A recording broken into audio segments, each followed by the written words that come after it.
we saw that the reasons were basically that we are not concise. You have to give so much information to construct the boundary representation directly, and even after construction, you have to run it through the validity checks, right?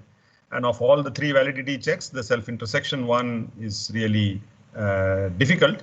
And therefore, we came up with the same approach that we used in surfaces, where we had difficulty in defining control points in 3D, right, on a 2D screen.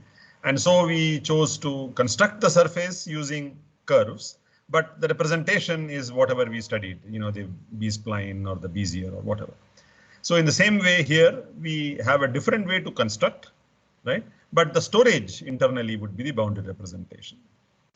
And our way of constructing was to sort of look at the lessons from Boolean algebra that we have done in high school, where we can take 2 sets, and do a Boolean operation on them, right? So here, instead of 2 discrete sets, we have these sets of points, right? These are not countable, meaning I don't know how many elements are there in my set, but they are finite because I know it is the set of all points inside this rectangle or the inner rectangle, right? And so the idea is that I pick these 2 sets, shape them and, define them correctly, and then pick the right operation, and I get this more complex shape, which looks like this. And I can add more complexities to this. And we see that, we can define some standard primitives, which are my simple shapes, the 3 operators, which are my construction schemes, and the result I get as a combination of the operators on these simple shapes will give me some complex solid objects. And that's my construction scheme.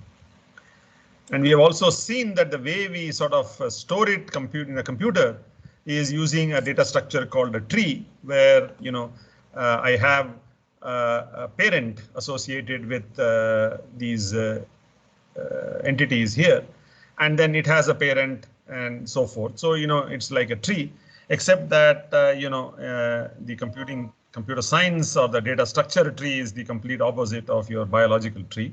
The root here is at the top, and the leaves are at the bottom, right? The termination are all at the leaves, and they combine to form the solid, which is my root, right?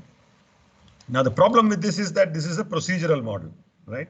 Meaning it only tells you how to construct this expression here, A union B minus C, right? It only tells how I can construct the object, right? It does not give you the object directly.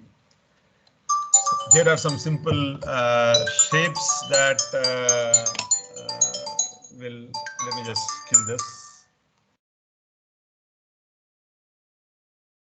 and put this on the vibration. Okay, right. So a typical solid modeling system will have a variety of primitives, right, as shown here in this chart, and combinations where with these simple primitives, I can have transformations on those primitives, right, and combinations. So essentially, the point to be kept in mind is that the user or the modeling person has to typically pick a primitive, P1 in this case, and transform it. By transforming, meaning it can be scaled, dimensioned properly, and located in space properly. Likewise, the same primitive, but transformed differently, and combine them, right? Now, the reason why we do this is because the primitives, right, have to have the correct boundary representation. And that is possible when I have a very simple shape, right? So I have a cuboid of unit size, right? And I can write down its what's this called, boundary representation by hand, right? We have seen that in the class. So therefore, now the problem becomes that I have these simple shapes, right? I have their exact boundary representation, right? Then how do I find the boundary representation of the combined entity, right? Because recall that, for a simple object like a cube, we just have 6 faces, 8 vertices and 12 edges. So we can do this in some sense correctly without making any mistakes, right? And the scaling only affects the vertices. The connectivity information remains the same, and therefore, we can be assured that there will be no problems with respect to the representation. So now we are trying to answer the question that given the boundary of A, one primitive, boundary of B, another primitive, find the boundary of a combination of these two primitives. And that's the one that we were trying to answer. And we did provide an answer for one of the operators, right? Where if you see in 2D, right? I wrote this in first example in 2 dimensions, where the point set is a polygon. Therefore, the boundary is a set of edges or curves, and they are represented in order, right? So there is a ordering. And so my boundary representation for this 2D point set in red is A1, A2, A3, A4 in that order, right? A1, A2, A3, A4, A1, and likewise the green one. And the answer to the question of given these two boundaries, right? I have a boundary set A and a boundary set B, right? How do I write down the boundary of the A union B, right?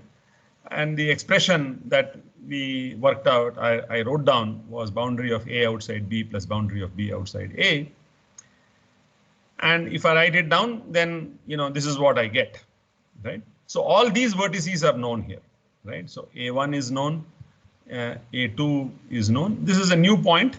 I'm going to call that I1. This is another new point. I'm going to call that I2. This is B2. This is B3. This is I4, A3, A4, right? And this is I3, and this is B7, and this is B6.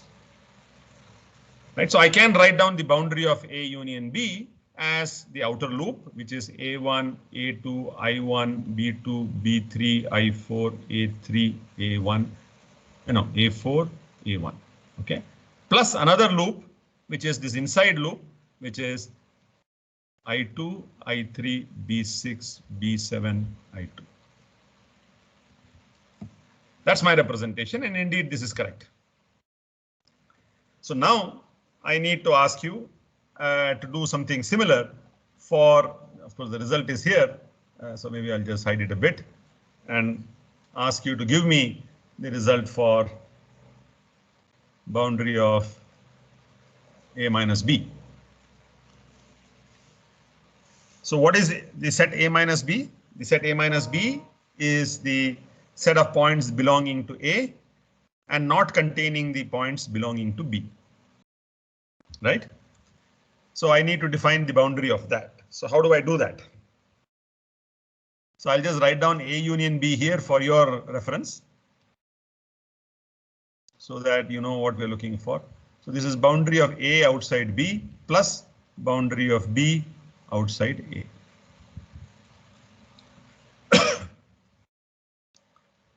Okay.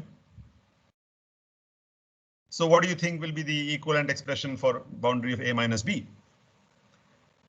So hopefully the first part remains the same, right? That all the boundary elements of A that are outside B will form the boundary of the resulting set, because these are points of A that are not inside B, right? What else will I add? Now I want to eliminate points of B, right? So this means that I must bound it by the boundary of B that is inside A. Okay, so for the object that we had, let me just do the same thing again. I hope I can do it without referring to that figure. So this is A1, A2, and this stops there, right? And then I have boundary of, I need it. Sorry, I thought I could do it from memory.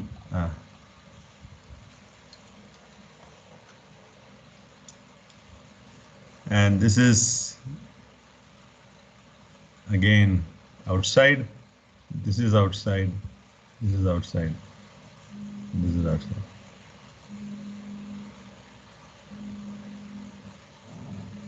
Okay, just 1 second. Somebody is persisting and calling me. Mr. Narayana, I'm in a class. I'll call you after half an hour. Yeah, sure. Oh, yeah, I saw the emails popping up. I will respond to them. Yeah, sure. Thank you. Yeah, thank you. Yeah. Yeah. So we have solved we have solved everything but 2 of the entries. So we will reach out to them and solve that also and then send it back to you. No problem. Yeah, sure. No issues. Yeah, sure. Sorry. So this is boundary of A outside B and boundary of B inside A, right? If you recollect, I'm going to, oh, sorry, this was a different color. So let me.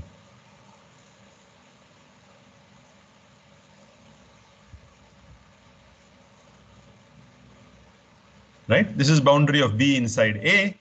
But remember, I need to be careful about this.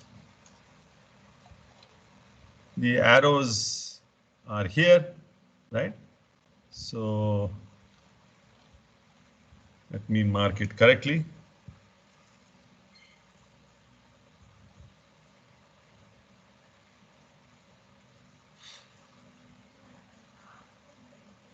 Okay. What do you think? Are you happy with this result? Anybody? I mean, does this look right, wrong, correct? Sir, the directions of in terms of the boundary elements, do you think we have got it all right? That this is the set of A, all points in A that are not inside B. That part is correct, I hope, right? Yes or no? Yes, sir. So what is Yes, wrong sir. then? The only thing wrong is the So the orientation of direction. edges, Yes, sir, direction. right? Because these boundary elements, the way they are written, they are bounding the points at B, but we want them to eliminate the points at B. How do we achieve that? We achieve that by flipping the direction of the boundary elements to change it this way. So we use them in the opposite orientation and then this becomes correct. Right now, this bounds, the orange elements bound the points of A that are outside B, and the green elements actually bound the complement of the elements of B that are inside A, and therefore you get the right answer. So that's for A, I mean minus B. And I'm hoping that by now you have got the drift and you'll be able to tell me what A intersection B will be. Right? In fact, the answer is right there in front of you. So that is boundary of A inside B plus boundary of B inside A. That's because A intersection B is the elements of A that are inside B and the elements of B that are inside A, common to both. Right? And so if I were to draw the boundary elements, then the boundary of A inside B are these two elements here. And the boundary of B inside A, we have already seen, are those three elements and those three elements. And therefore, you do get the right result. Okay. Now, two things, right? And I think I had made this point in the last class also, right? That this expressions that we have here, right? While right now you may not know how we will actually write programs to compute boundary of A outside B or boundary of B outside A, and we will talk about that in a minute, right? But if somehow I can calculate this for the two cases that I'm interested in 2D, right? A and boundary of A, right? A is a polygon or a face, and boundary of A is an edge or a curve, right? And in 3D, A is a solid, and boundary of A is what? A face, right? So actually maybe I should have flipped this, but doesn't matter. Face here and polygon below. But the point I want to make is that this expressions that we have written to compute the boundary of the resulting object will work whether I'm in 2D. All I need to do is classify, the edges with respect to the faces, right, and obtain out, in, etc. And here I classify the face with respect to the solid and classify out, in, etc. Okay, so that's essentially what we need to do, right? So if we can do this for these combinations, then you are pretty much set. Your boundary evaluation is all done. So now let's see how to do this. So this boundary of A outside B, etc., that we have seen here, we give it a formal name called the set membership classification. And what we mean by set membership classification is that if you are given two sets, okay, in this case, I'm given one set S, which is I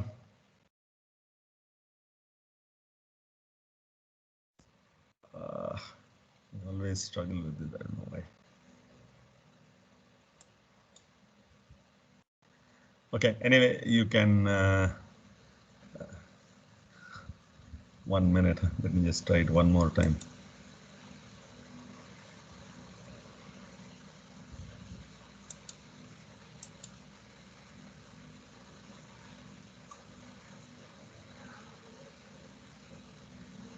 Aha.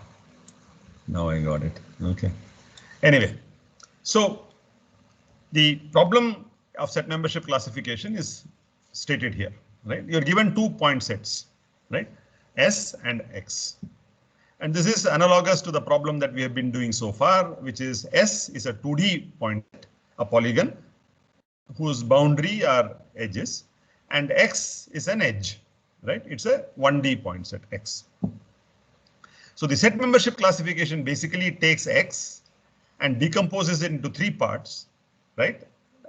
Which are points of X which are outside the S, those that are inside S, and those that are outside S, right? And on S. So 3 possibilities: out, in, or on. Okay. So here the point sets up to this point are outside, right? Up to this point are inside. Up to this point are on, because it runs along the boundary of S. And again, this portion is in and this portion is out. Okay. So very much similar to what we did for the for an edge, right? If you take the horizontal edge that we had for the rectangle, right? So this was the rectangle and this was the other set, right? And so we were able to sort of classify that as, this is out, this is in, this is out, this is in, this is out.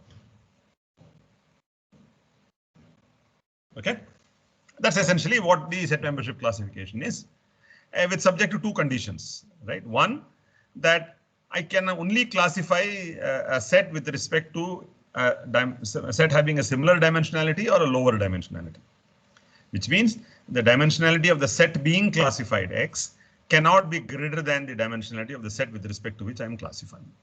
Okay. That is just describing a mathematical impossibility, because I cannot have a line, a solid classified with respect to a face, right? Or a face classified with respect to a line. The other way is possible, and I can classify a face with respect to a face too. Okay. But therefore, this condition is important. There is another condition which is added to ensure that we have clean results, not spurious results, namely that the dimensionality of the result must be the same as the dimensionality of X. Right? Now, I don't know if some of you wondered, right, why we are not treating the points, right, here as on, right? Because this point is on the boundary of B and it is also on the boundary of A. So why am I not treating this point as boundary of A on B? Right? It is correct. This part is on B, but I don't take it because of this condition, that the resulting set of entities on B are points here, and I don't want points. I'm classifying an edge, and therefore if the result is not an edge, I don't consider it, which is why we don't worry about this, this, this, or this in this particular example. Right? There is no on classification here because the entities that are on B are not edges, and therefore I don't have to consider it. Okay.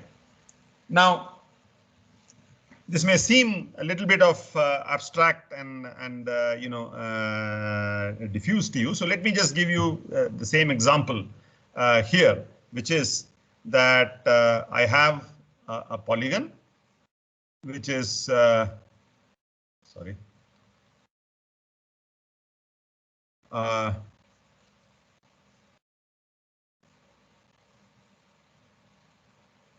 Okay. And I have a line or an edge, sorry, from the other object, which is this.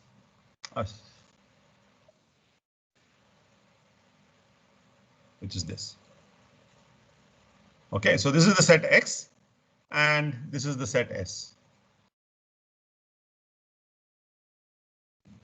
Right? So let me just give you a formal example then. This is just to show you that it is possible, right? I don't want you to, master this. Of course, those who are interested can, ask me later, and I'm happy to run through the other schemes. But this is just to show you that there is a formal way possible.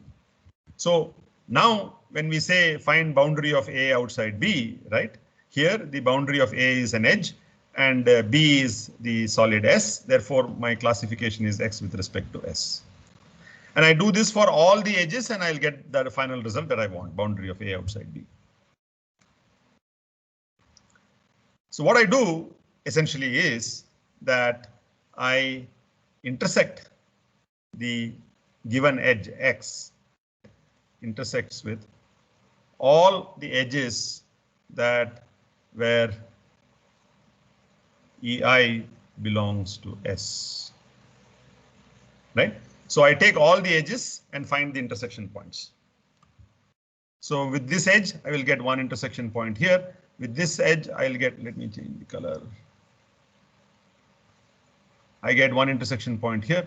With this edge, I'll get another intersection point. With this, I'll get another intersection point, and then this I'll get another intersection. So I'll get 4 intersection points. Right? What is the representation of X? It is just its end vertices, right? In this case, this was A2 and A3, right? In my object. So this was the direction and this was the direction. So this is A2 to A3, that is my. So once I get these intersection points, I sort of sort them correctly. I label them as I1, sorry, I1, I2, I3, and I4. And therefore, I insert them correctly along the edge as. Now, this can be done no matter which way you do the intersection, because they will have parametric values, and this will be 0, this will be 1. And increasing values of U, you can sort them out and you can get this. So this can be done programmatically. I can do intersection of each edge with other edges of the given edge with respect to the edges of the face, sort them out like this. And then the algorithm is very simple, right? I pair them, right? A2, I1, and I look at the classification of A2. So now I have another classification task, which is classify A2 with respect to S. Now what is this? This is a point and this is a face. And I will tell you how to do this classification. But once you do this classification, you get answer to be out. Then I just keep toggling. I1, I2 will be in, I2, I3 will be out, I3, I4 will be in, I4, A3 will be out. And there I have my classification. And I do this for all the edges. These don't intersect at all, and therefore they are all outside, and that's my answer. Right? So I have this segment, these two segments are in, the remaining segments are out. And I can do the same when I take the edge of B with respect to A. I get only one intersection point. This is outside, therefore out, in, a toggle, and I get the classifications. Now, in the case of 3D, this will be X, as I said, will be a face, and S will be a solid. The processes are somewhat different, but you can do the same. Right? So just so that you are, sort of aware of this, I'll just tell you about one more classification problem, which we encountered just now, which is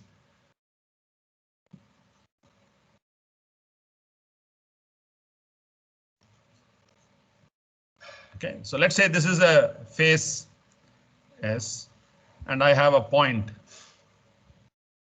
P, and so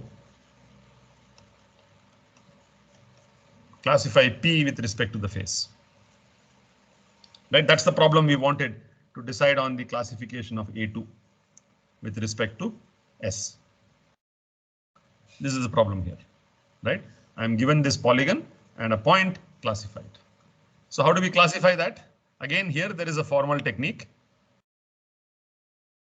You shoot a ray from this point P, any ray, it doesn't matter, in any direction, right? So let me delete this first. Pick a different color and draw it.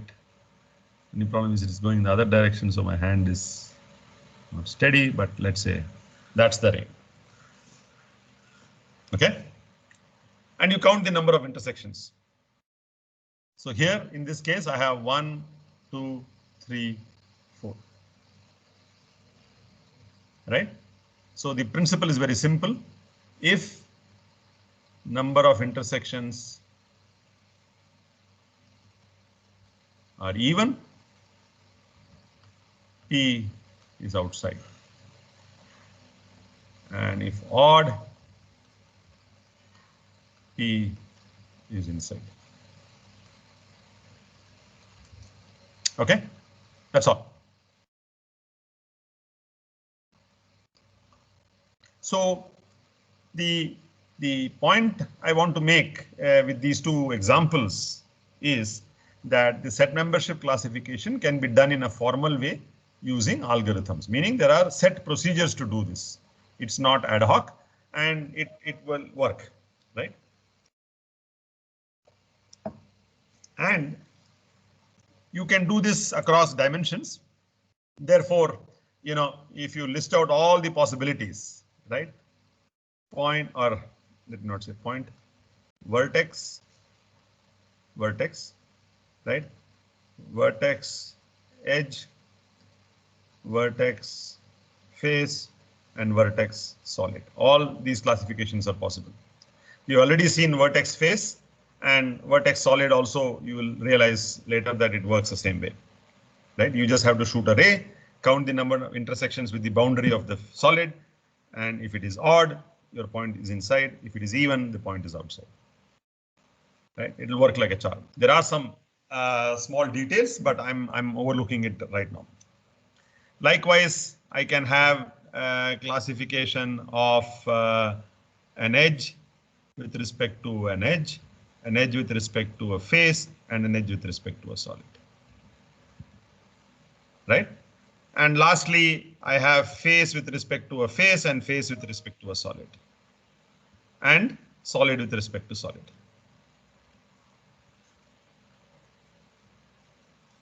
These are the possible combinations, right? And so, we know how to do, we have seen only a few right now. We have seen vertex with respect to a face, and we have seen edge with respect to a face. But you will have to take my word for it now that, this will work across all of them. And you know that if I know how to do face with respect to a solid, I'm done with respect to this problem of finding the boundary of my CSG object. Okay. So now I just want to, I'll come back to this when I want to talk about curved objects, but right now I want to stop here and continue to one other thing that we need to worry about. And again, I have the same problem. Let me just see how to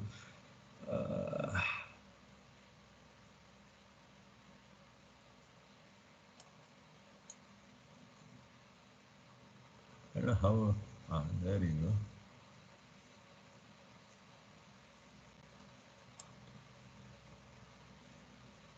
Okay. So now let's look at another set of objects, right? One of the problems with working on slides is that, I mean, of course, I could have arranged it so that each one of them comes one after the other. But anyway, here you have two different objects now. A is this L here. Let me just draw over it so that you get a feel for what.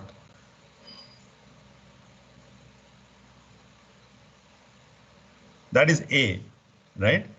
And B is that. Right? So if I were to ask you to evaluate the results for this, right? What will you get? For A union B, you have boundary of A outside B, which is these blue lines, and the boundary of A outside B, which is B outside A, sorry, which is these red lines, and that's the result you get. Right? Same way you have the A minus B, where the first part is boundary of A outside B, which is these three and these three here, and boundary of B inside A, which is these two. And so you know that you have a problem because these are not closed objects. And likewise with intersection as well.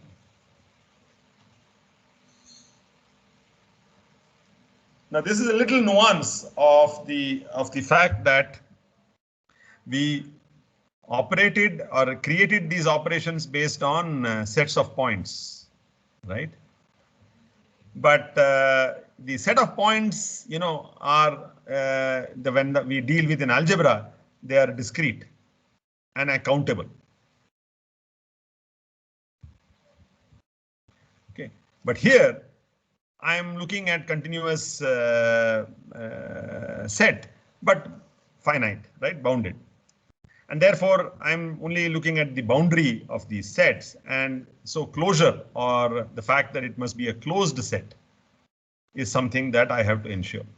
And therefore, when I wrote down the result, so I'm just going to write down the A union B one again, boundary of A out B plus boundary of B out A, right?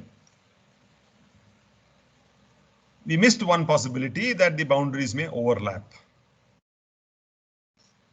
Okay, that fact was missed.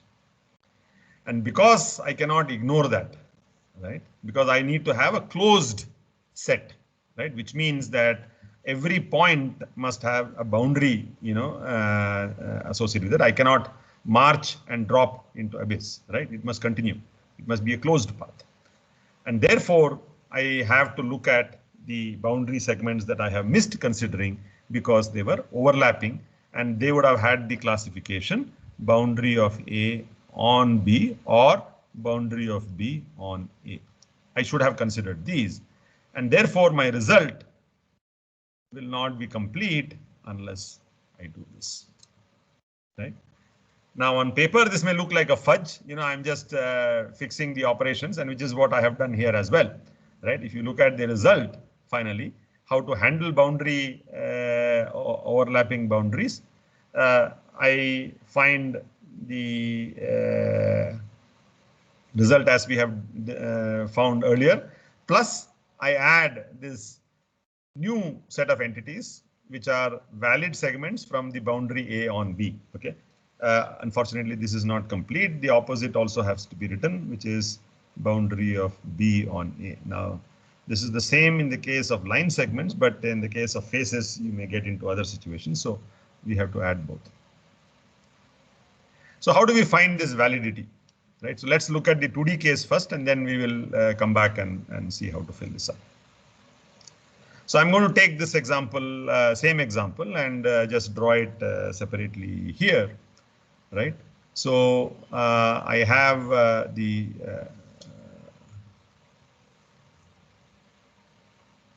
final result, right? So I have A union B is that, and that and that.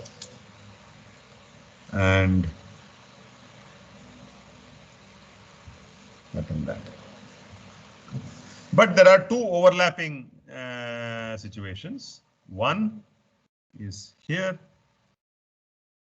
This is an overlapping situation, and the other is here. Right? These are both overlapping cases. Here the boundary of A is on B, and here the boundary of A is on B. Right? And opposite also. Boundary of B is also on A, and boundary of B is also on A. So when I say valid these segments, I must now decide which of these elements must I add to my result to get a valid closed object. That's the question now. Now, when you look at it, your answer is clear, right? You know, just by looking at it, that that's the one I want. I don't want that. But then, you have to write a program that will do the same thing. And writing the program becomes straightforward when you observe the following, that when you're looking at this element, this overlapping element in A, right, the orientation of its use is like that. And when you're looking at the same element in B, the orientation in B is that. Okay, and that is just to keep with our protocol that the material is to the left as you traverse the boundary, right? That's what this is. And the same thing here is in B. This is, oops, sorry.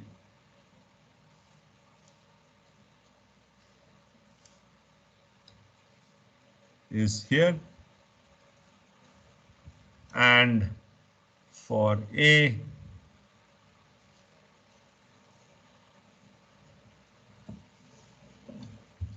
and therefore the logic for picking the valid boundary B on A essentially becomes where the edges are used in a parallel sense in both the objects, not anti-parallel. Okay, so you pick this and not this. So you look at the direction of traversal of the on edge, right, which is this particular edge in both the cases, and decide whether they are parallel or not. So here they are parallel, so you keep it. Here they are anti-parallel, so you don't keep it, and then you get the right result. So that's for A union B. For A minus B, clearly, again, just by putting the same result, you can make out that for boundary of A minus B, the on edges must be anti-parallel. Right? Which means that they must be traversed in opposite directions. And I will take the direction which is corresponding to A and not B. And therefore, I will take the orientation to be like that, and then that will complete my result. Right? And likewise for boundary A intersection B, again, you have the same result. That is, the edges must be parallel. Must be traversed in the same sense. So both the edges are traversed in the same sense here. So this edge is the one that you take for A intersection B as well. So that completes your results for the Boolean operation when there are overlapping boundaries. Now, same point I want to make again, which I made when I wrote down this algorithm, that in 3D now, right? This is 2D, right? In 3D, what is boundary A on B? It's a face. Or boundary B on A is a face, right? Or a patch. Now, how do I select valid boundary A on B or B on A when I have 3D geometry and it's a face? Essentially, I look at the normals. So the same conditions, if the normals are parallel, then I will use it in A union B. If the normals are anti-parallel, I use it in A minus B. And I use the direction of the normal, which is belonging to A and not B. And that will solve my solution, provide me the solution for the 3D case as well. So the algorithm here is only that valid, meaning that the boundary edges are parallel or the normals are parallel. Boundary edges are traversed anti-parallel, normals are anti-parallel. And so you have this modified or rectified, I must say, Boolean operation formula now, where boundary of A union B is not just boundary of A outside B plus boundary of B outside A, but plus valid of this. And the validity is that they be traversed in the same direction, or the normals be in the same direction. Here, it is boundary of A outside B, boundary of B inside A, but with the directions flipped, and valid of the same boundary of A on B or B on A, and they must be traversed in the opposite direction, right? And therefore, you know, in the final analysis, right, we are just by using these two entities, we can use this algorithm and solve the question that we wanted, which is given boundary A, boundary B, find boundary of A star B. Okay. Now in the books, you will find these to be the regularized Boolean operation, right? Or corrected boundary Boolean operation, right? And sometimes they will report this with a star on the top here. This should have been intersection, sorry. A intersection star, A minus star, A union star. Okay. And so that's essentially what this is. The first bullet here, right, is a mathematical form. I mean, you can ignore it, but from a practice point of view, you will just compare the orientations of the edges of the normal and pick the one corresponding to this formula here. Okay, so that's pretty much, you know, everything that we need to have to be able to now go from your CSG tree, which is your procedural model, to your BREP. Because at the end of this, I have the BREP with this. Remember that I have the vertices in order, right? And therefore, I have the boundary of A union B. And it doesn't matter to me now. Once I do it right for the first combination, where I have, say, a cube and a cylinder. We haven't talked about cylinders yet, but let's just assume that we have done that. Then it doesn't matter to me, because then I will always be correct, right? Because I have the boundary of this correctly with me. So boundary of, say, the union, right, correctly with me.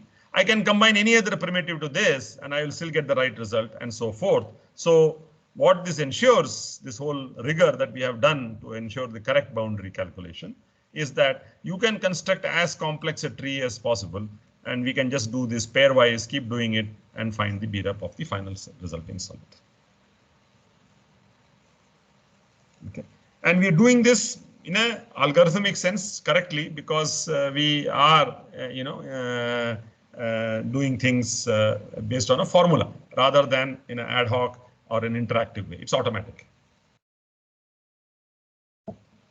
So that's essentially what you need to know about the transition from CSG tree to the. Now let me just quickly outline to you how it will work for the 3D case, because I just want to use that to point out a major flaw or a problem with the whole solid modeling entity systems. Okay, so let's see the struggle again.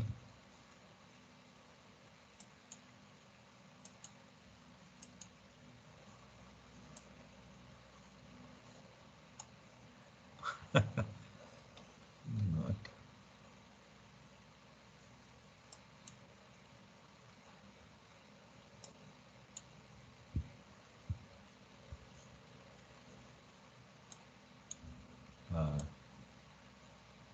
Okay, I'm going to just take a clean sheet here. And this is just for you to remember and understand, not to, sort of, as I said, I'm not going to expect you to be examined on this. But I want to walk through, let's say, a 3D problem. Maybe I should have made a slide on this, but anyway, it doesn't matter. Okay, one object is this. And the other object is this. That's where making the slide helps, because the drawings tend to be slightly better. Yeah. Okay. So essentially, let's say if the orange one is A, right?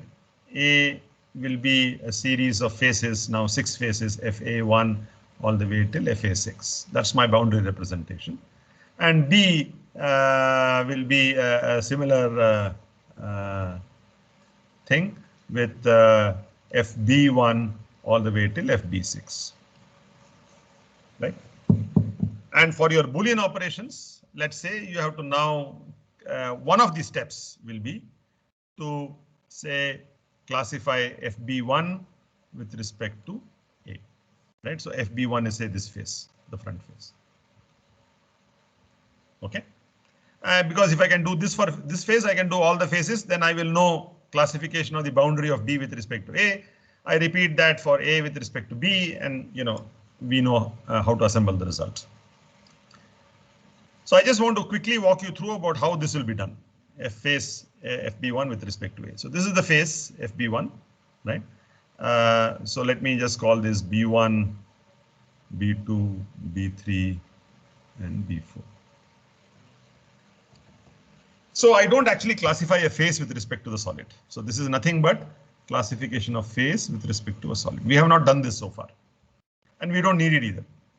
What we do is that we look at the edges in that face, right? So I have this face, so I look at the edges in that face, and I can classify the edges in the face with respect to A. So this is A, right? So I can classify edges of this with respect to that. So how will it work, right? We know you classify the endpoint of B1 with respect to A. It is outside. Find the intersection of the edge with respect to the faces of A, and you will get this one intersection point here, right? And then you use the same principle. So I'll call this I1, and so you will say B1 I1 and I1 B2. This is out. This is in. Oh, we're out of time, huh? Okay. We have some more time, 2 more minutes. Okay. So this is out and this is in, right? So now, because I1 B2 is in, we know B2 is in, and therefore I can use this classification for the remaining edges, no intersection point. Therefore, this is in. Here there is another intersection point I2, so this is in, and therefore this toggles to out, and this remains as out because there is no intersection point. Right?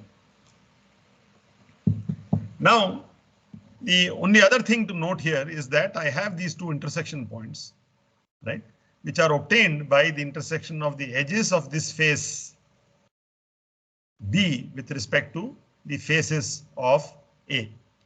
And both these intersection points lie on the same face of A, are coming from the intersection at the same point of A, and therefore I will create an edge between these two called I1, I2.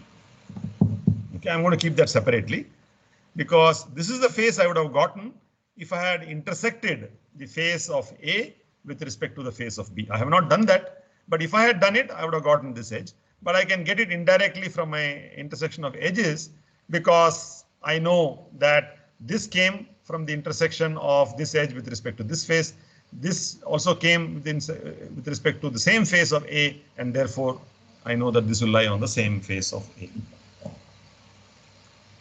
So now I am ready to write down the classification of the face of B with respect to A, right? By starting with one edge, right? B1, I1 is outside. Then I look for another edge starting with I1, which is either outside of A or one of these edges that I have created here like this. We call them as cross edges. So I add that here, I1, I2. So that's the next one. Then I look for an edge starting with I2 that is outside A. I have one here, which is I2, B4. Then I look for an edge starting with B4, which is outside A, and I get this one. And therefore, this becomes face FB1 outside A. And I do the same for in as well now. So FB1 inside A, I start with a segment which I know is inside because this vertex is inside, this is inside. So B1, sorry, B2, B3 is inside. I start with B3, B3, I1 is inside. I have no other edge except I1, I2. Or sorry, this is I2. So I2, I1. And then I have I1, B2. And so I get this classification automatically now, which is that I have one set of edges here forming a portion of the face that is outside A, and I have another set of edges here, which is, forming the face inside A. And both are consistently oriented. The normal directions are consistent, right? Nothing has changed. So now I do this for all the faces of B, and I can put together the elements, and I can find boundary of A union B and so forth, right? So for example, here A union B would be boundary of A outside B, which is this because there is no intersection with the faces there, and boundary of B outside A, right? And so I'll get this, I'll get that, I'll get that, I'll get that, I'll get that, I'll get that, I'll get that, and I'll finish this. That is my result, right? So this is just to illustrate to you that, while algorithmically you may need, classification of a face with respect to a solid, we can get away with this, right? Now I wanted to ask you one question now, which is that this works because these are all linear entities, right? So when I know that a line is intersecting a plane and there are two intersection points on the same plane, then that common edge will be the intersection of the face of the two solids, right? That is because it's all linear entities. Now what happens if I have a curved entity here, right? Instead of, I think I have to stop now. Okay, maybe we'll pick this up in the next class as to what happens when I have a curved entity. Maybe I'll also get a better picture if I can remember this. Okay, I'll stop here. There is a post that is awaiting your response in the Teams page. Kumari has sent it to you. We wish to schedule the test. So if this Wednesday is possible, we need a confirmation by today. So that we can go ahead and create the test. So you can have the test from 2 to 3, and then we can, or 2 to 2:45, and then we can have the any instructions that need to be given for the lab sessions. We can have that after that. Okay. So please do respond today. Otherwise, we will arbitrarily pick a date, and that's the date you will have the test. Okay, I'll stop here, and if there are quick questions, I will answer them now. Otherwise, we will wait for the next class and we go through the same recap, and then we can have a question answer session. Okay. Sir? Yeah.